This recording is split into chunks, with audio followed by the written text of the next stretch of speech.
ہمارے زمانے میں بھی ہم دیکھتے ہیں کہ قوم یہ جو واضح آیات ہیں ان پر عمل نہیں کرتی، بلکہ کچھ ایسی آیات، کچھ ایسی باتیں جن کو بڑی گہرائی اور گہرائی سے سمجھنے کی ضرورت ہے وہ لے کے آ جاتی ہے، کہتے ہیں یہ فلسفہ بیان کریں۔ تو میں کہا کرتا ہوں جو سیدھی سیدھی چیزیں ہیں پہلے ان پہ عمل کر لو نا۔ نمازیں 5 فرض ہیں، وہ پہلے پڑھو نا۔ ماں باپ کی خدمت فرض ہے، وہ کرو۔ حق سچ بولو، حلال روزی کھاؤ، جو ہے وہ دیانتداری کا مظاہرہ کرو، تو یہ کام کرو نا۔ پھر آگے فلسفے میں بھی چلے جائیں گے، پھر منطق کی باتیں بھی چھیڑ لیں گے۔ تو جو واضح واضح چیزیں ان پر تو عمل کر لیں، وہ باریکیوں میں جانا، پہیلیاں جو ہے وہ بجھانا اور بڑی بڑی عجیب باتیں کرنا، ان سے نکلیں۔ اللہ تبارک و تعالی ہمیں سمجھنے کی توفیق عطا کرے۔ پھر اس سے آگے جا کے نا اللہ تبارک و تعالی نے اسی آیہ کریمہ کے اندر حضرت مریم کا ذکر فرمایا ہے۔ جناب مریم سلام اللہ علیہا اللہ تبارک و تعالی کی وہ پاک باز بندی ہیں جن کی ماں نے منت مانگی تھی کہ اللہ اگر تو مجھے بچہ دے گا نا تو میں وہ تیرے راستے میں دے دوں گی۔ یہ حضرت عمران علیہ السلام کی صاحبزادیاں جناب مریم اللہ کی ولیاں ہیں۔ عورت نبی ہو سکتی، یہ کیا ہیں؟ اللہ کی ولیہ۔ تو حضرت مریم جب وہ بچہ پیدا ہوا ان کی ماں نے منت مانگی تھی۔ یہ قرآن مجید ہے، یہ 3 پارہ ہے اور اس کی جو آیات ہیں وہ ہیں آیت نمبر 34-35۔ اس سے آگے جب آپ چلیں گے تو یہ سارا مضمون سورہ آل عمران میں آپ کو ملے گا۔ تو جب آپ کی ولادت ہوئی تو بیٹی پیدا ہو گئی، تو اب حضرت جناب مریم سلام اللہ علیہا کی جو والدہ تھی نا وہ ان کو لے گئی جناب زکریا علیہ السلام کے پاس، وہ ان کے خالو تھے۔ کہا میں نے منت مانگی تھی کہ میں بچہ ہوگا تو مسجد کے لیے وقف کروں گی، تو اللہ نے بچی دی ہے۔ تو حضرت زکریا نے جناب مریم کے لیے اوپر چھت پہ ایک محراب بنا دیا، وہ محراب کے اندر رہتی تھی، وہاں عبادت کرتی تھی۔ حضرت زکریا آپ کے خالو بھی تھے، اللہ کے پیغمبر بھی تھے، وہ وہاں بیٹھا کرتے تھے اور ان کی پرورش کرتے، کھانے پینے کا خیال کرتے۔ بڑی خاص بات ہے، عقیدے کی بات ہے۔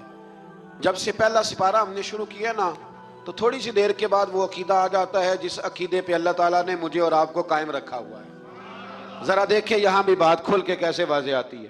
حضرت جناب مریم جب جوان ہو گئیں تو حضرت زکریا ایک دن اندر داخل ہوئے تو دیکھا کہ وہاں بے موسم پھل پڑے ہوئے ہیں، موسم بھی نہیں ہے اور وہ پھل موجود ہیں۔ تو اللہ کے نبی نے اللہ کی ولیہ سے پوچھا کہ یہ کہاں سے آئے؟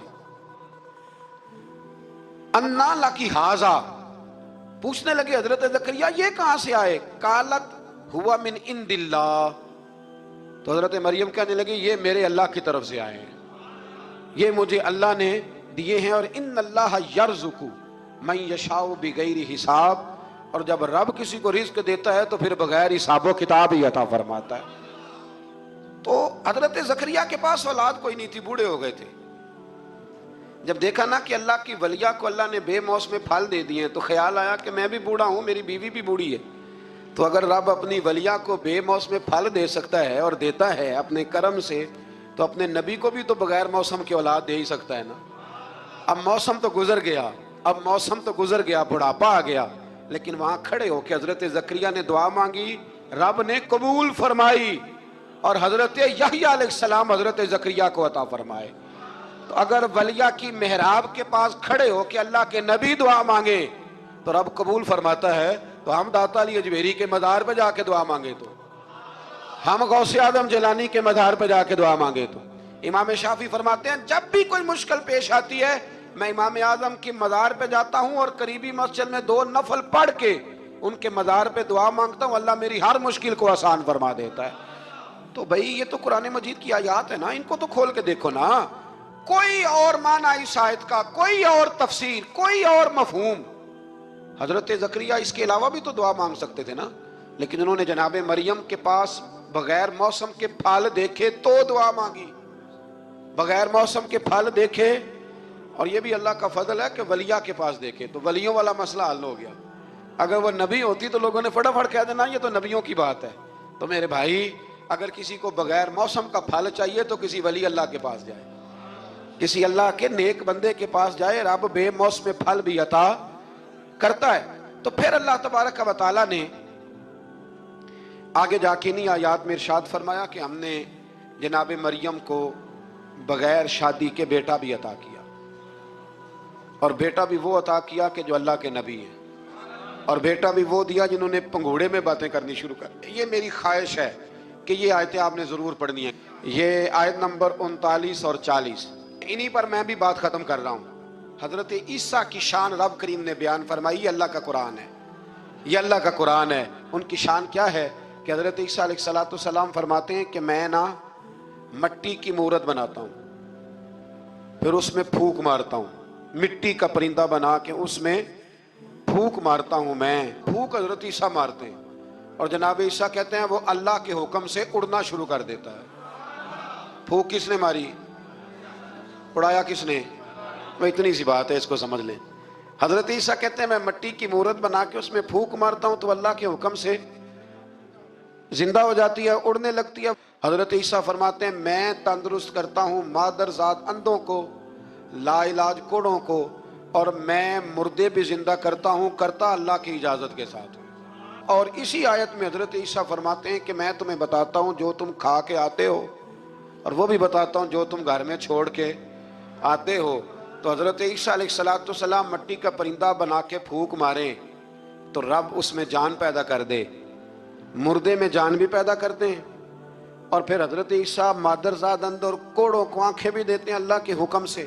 اور پھر حضرت عیسیٰ علیہ السلام مردہ بھی زندہ کرتے ہیں اس کے اذن سے. جو کھا کے آتے ہیں وہ بھی بتاتے ہیں, جو چھوڑ کے آتے ہیں وہ بھی بتاتے ہیں. تو یہ تو حضرت عیسیٰ کی شان ہے. یہ حال ہے ان کے غلاموں کا, تو میری سرکار کا عالم کیا ہوگا, میری سرکار کا عالم کیا ہوگا.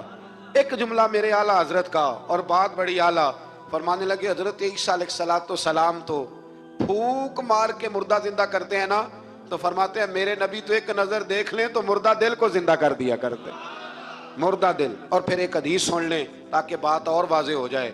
حضور نے فرمایا علماء امتی کا انبیاء بنی اسرائیل, میری امت کے علماء بھی اسی طرح ہوں گے جس طرح بنی اسرائیل کے نبی ہوتے تھے. تو اگر حضرت عیسیٰ کے اندر یہ طاقت ہے تو میرے محبوب کے غلاموں میں بھی بڑی طاقت ہے.